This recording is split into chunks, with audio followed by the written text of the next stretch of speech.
அமைச்சர் பொன்முடி அவர்கள் மட்டுமல்ல, யாருமே அரசியல் இருக்கிறவங்களோ அரசியலில் இல்லாதவங்களோ ஆண்களோ பெண்களுக்கு எதிராக இல்லை எந்த சமூகத்திற்கு எதிராகவும் ஒரு கண்ணியமற்ற வகையில் தரமற்ற விஷயங்களை மிக நிச்சயமாக பேசக்கூடாது. அது மிக கடுமையான கண்டனத்திற்குரியது.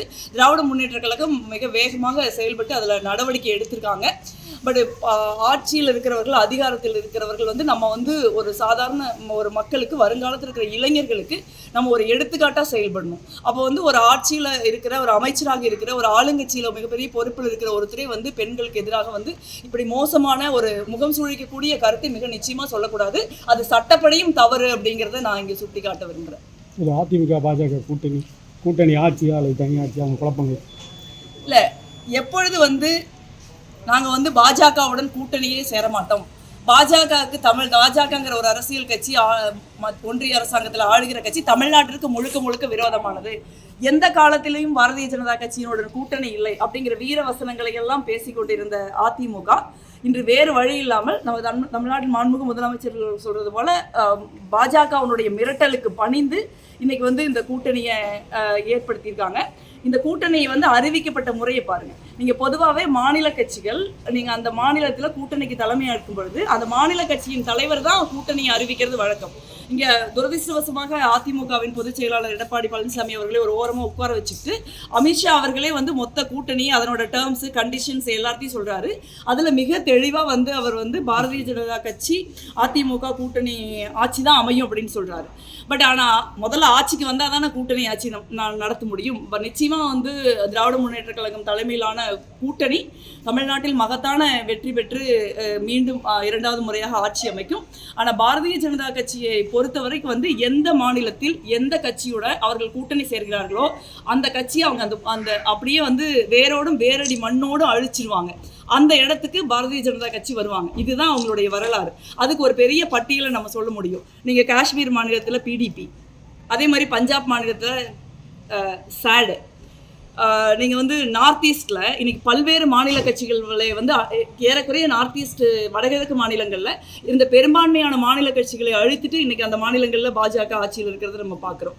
அதே போல் பீகாரில் ஜேடியு, அதே மாதிரி ராம்விலாஸ் பாஸ்வான் அவர்களுடைய கட்சி, கர்நாடகாவில் ஜேடிஎஸ், மகாராஷ்டிராவில் சிவசேனா, இந்த மாதிரி ஒரு பெரிய பட்டியலை நம்ம சொல்லிக்கொண்டே போகலாம். ஒடிசாவில் பிஜேடி, இந்த மாதிரி எந்த மாநில கட்சிகளெல்லாம் அவர்கள் கூட்டணி சேர்ந்தார்களோ அந்த மாநில கட்சி அந்த மாநிலத்தில் அழிக்கப்பட்டு விட்டது. அந்த இடத்திற்கு பாஜக வர முயற்சி பண்ணுறாங்கிறது வரலாறு. இந்த வரலாற்றுக்கு அதிமுக மிக நிச்சயமாக விதிவிலக்காக இருக்க முடியாது.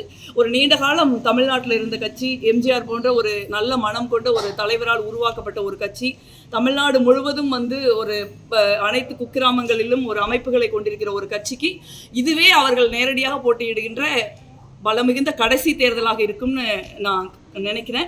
அது மிக வருத்தத்திற்குரியது தான். இந்த மாதிரி ஒரு கட்சியை ஒரு பாஜக தன்னுடைய இடி, என்ஃபோர்ஸ்மெண்ட் டைரக்டரேட்டு, நீங்கள் சிபிஐ, இந்த மாதிரி பல்வேறு அமைப்புகளை, மக்கள் வரிப்பணத்தில் சம்பளம் வாங்குகிற அமைப்புகளை பயன்படுத்தி இப்படி மாநில கட்சிகளை அவர்கள் தொடர்ந்து கபலீகரம் செய்து கொண்டிருக்கிறார்கள். அந்த அந்த அந்த படுகொலியில் இன்று அதிமுகவும் தமிழ்நாட்டில் இருக்கிற ஒரு முக்கிய திராவிட கட்சி விழுந்துருச்சு அப்படிங்கிறது வருத்தத்துக்குரியது. கூட்டணி இல்லை, கூட்டணி இருக்குமா இருக்காதாங்கிறத பற்றி நம்ம கமெண்ட் பண்ண முடியாது. ஏன்னா அது இன்னொரு 2 அரசியல் கட்சிகளுக்கு இடையிலான ஒரு விஷயம். ஆனால் இது ஒரு இயல்பான கூட்டணி அல்ல. அதிமுகவை பொறுத்த வரைக்கும் பாஜக மீது கடுமையான ஒரு வெறுப்பு இருக்கு. பாஜகவை பொறுத்த வரைக்கும் அதிமுக மட்டுமல்ல, தமிழ்நாடுனாலே வெறுப்பு, தமிழ்நாட்டு மக்கள் மீதே அவர்களுக்கு ஒரு கடுமையான வெறுப்பு இருக்கு. நீங்க தமிழ்நாட்டிற்கு வருகிற திட்டங்கள்ல இருந்து, தமிழ்நாடு நாடாளுமன்ற உறுப்பினர்களை அவர்கள் நடத்துகிற விதம், தமிழ்நாட்டு அரசாங்கத்தை அவர்கள் நடத்துகிற விதம், எப்படி ஒரு நம்ம கஷ்டப்பட்டு சம்பாரிச்ச வரி பணத்தை கூட நம்ம அதை திருப்பி கொடுக்கறது கூட நீங்க ஹிந்தி படிச்சாதான் கொடுப்போம்னு சொல்லக்கூடிய ஒரு சூழல்ல அவங்க இருக்காங்க. இன்னைக்கு நீங்க பார்த்துருப்பீங்க, 2 நாளா தஞ்சாவூர்ல ஒரு பெரிய பிரச்சனை போய்கிட்டு இருக்கு. தஞ்சாவூர் ரயில்வே ஸ்டேஷன்ல தமிழ்நாட்டுக்கு மட்டுமல்ல, ஒரு இந்தியாவின் மிகப்பெரிய அடையாளமாக, உலகளவில் போற்றப்படுகிற அடையாளமாக இருப்பது ஒரு தஞ்சை பெரிய கோயில். அந்த தஞ்சை பெரிய கோயில் முகப்பு தான் இதுவரைக்கும் தஞ்சாவூர் ரயில்வே ஸ்டேஷன்ல வைக்கப்பட்டிருக்கு. ஆனா இன்னைக்கு புதுசா தஞ்சை பெரிய கோயில் முகப்பை அகற்றிவிட்டு ஒரு வட இந்திய மாநிலத்தில் இருக்கிற ஏதோ ஒரு கோயிலை கட்டுறாங்கன்னு சொல்லி ஒரு மிகப்பெரிய ஒரு பிரச்சனை இன்னைக்கு ஓடிக்கிட்டு இருக்கு. அந்த மாதிரி தமிழ்நாட்டின் அடையாளங்களையும் தமிழ்நாட்டையும் வேரோடு அழிக்கணுங்கிற ஒரு முயற்சியை பாஜக எடுத்திருக்காங்க. அதற்கு முதல் பலியாக அதிமுக விழுந்துருச்சு. நான் வருத்தத்தோடு சொல்ல விரும்புகிறேன்.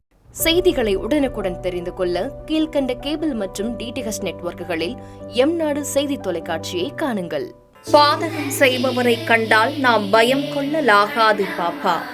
மோதி மிதித்துவிடு பாப்பா, அவர் முகத்தில் உமிழ்ந்துவிடு பாப்பா. அண்மை செய்திகளை உடனுக்குடன் தெரிந்து கொள்ள இணைந்திருங்கள் எம்நாடு தொலைக்காட்சியுடன்.